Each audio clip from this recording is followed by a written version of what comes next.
दिल्लीतील मराठी साहित्य संमेलनाला सरकारकडून 2 कोटी रुपयांची अतिरिक्त मदत। साहित्य रसिकांचा वाढणारा खर्च पाहता मुख्यमंत्र्यांकडून निधी मंजूर।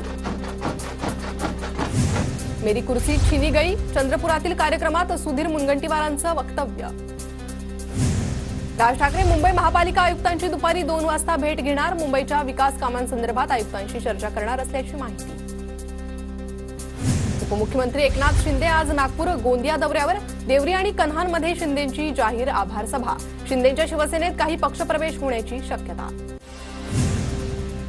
मनोज जरांगे पाटील आज मस्साजोग दौऱ्यावर। संतोष देशमुखांचे कुटुंबीय आणि गावकऱ्यांची भेट घेणार। अन्नत्याग आंदोलनाच्या अनुषंगाने ग्रामस्थांशी चर्चा करणार। ग्रामस्थांचं 25 फेब्रुवारीला अन्नत्याग आंदोलन।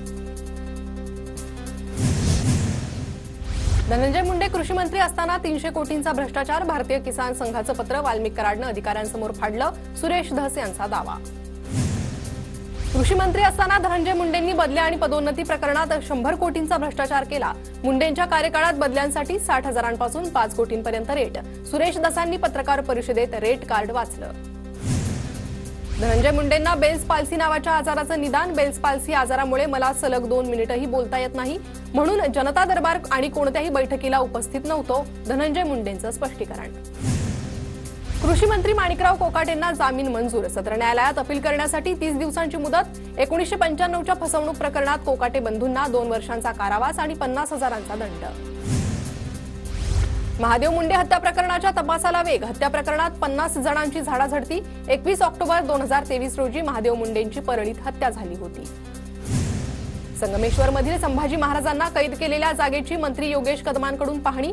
सरदेसाई वाडा परिसरातील जमिनीची सरकार खरेदी करणार। 7 दिवसात जमिनीचे नकाशे सादर करण्याचे कदम यांचे भूमी अभिलेख विभागाला आदेश।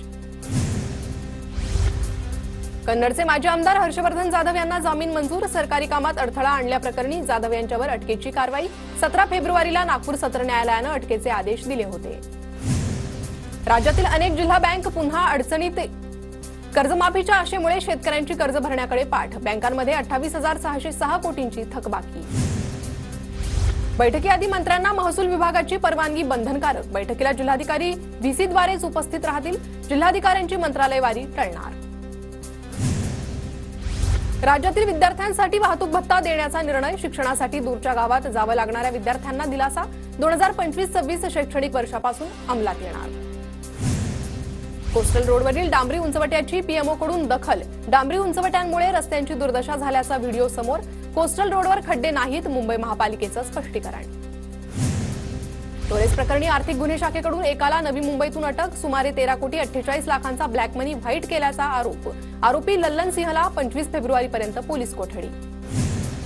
फ्रॉडच्या माध्यमातून खात्यातून पैसे गेल्यास बँक जबाबदार। एका याचिकेवर निकाल देताना सर्वोच्च न्यायालयाचा निर्णय। फसवणुकीच्या प्रकरणांमध्ये बँक खातेदारांना मोठा दिलासा।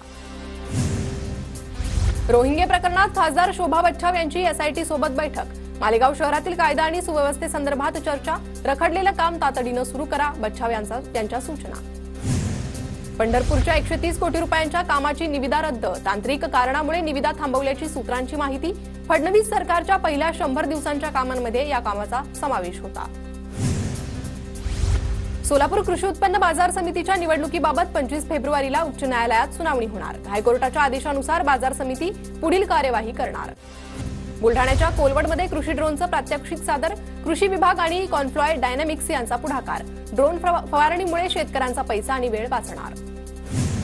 यवतमाळमध्ये शेती आणि पीक विम्याच्या वादातून मुलाकडून पित्याची हत्या। प्रफुल्ल चौधरी असं हत्या करणाऱ्या मारेकऱ्याचं नाव।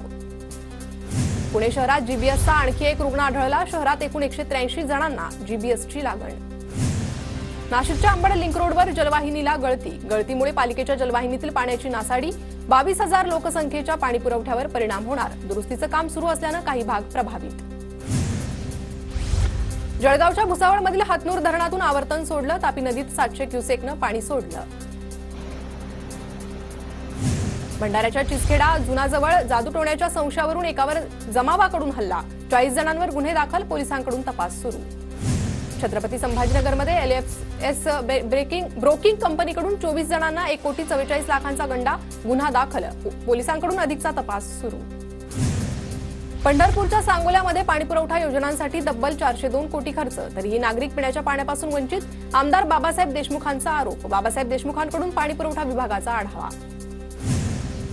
नाशिकमध्ये सायबर चोरट्यांकडून 55 कोटींवर डल्ला. जादा परताव्याच्या आमिषानं नाशिककरांनी 55 कोटी गमावले. सायबर पोलीस ठाण्यात वर्षभरात 104 गुन्हे दाखल. नाशिक पालिकेकडून मागासवर्गीय विद्यार्थ्यांना शिष्यवृत्ती. वैद्यकीय अभियांत्रिकी शिक्षणासाठी शिष्यवृत्ती योजना राबवण्यात येणार. पालिकेच्या 2025-26 या आर्थिक वर्षाच्या अंदाजपत्रकात तरतूद.